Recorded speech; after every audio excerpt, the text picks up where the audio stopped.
రాజధాని పేరును సిఫారసు చేసింది రామోజీరావు అని ముఖ్యమంత్రి చంద్రబాబు గుర్తు చేశారు.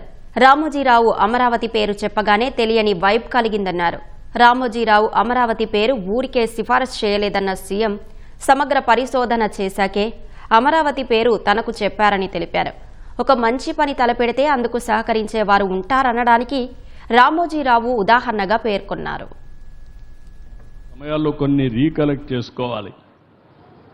నేను అమరావతి ఇక్కడ రాజధాని కడతానంటే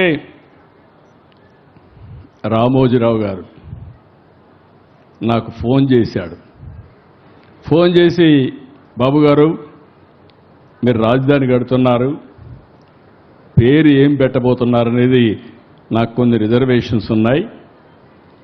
నాకుండే అనుభవంతో నా మీడియా అంతా ఉపయోగించి నేను రీసెర్చ్ చేశాను.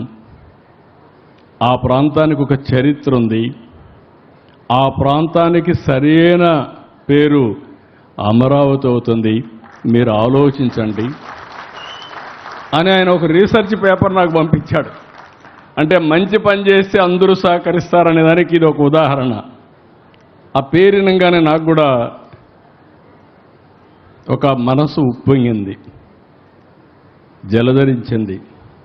దానికి కారణం ఆ పేరు పెడతామని అనౌన్స్ చేస్తే ఇంతవరకు అపోజ్ చేసిన వ్యక్తి కానీ ప్రత్యామ్నాయ పేరు చెప్పిన వ్యక్తి కానీ లేరంటే అది అమరావతి ప్రభావం.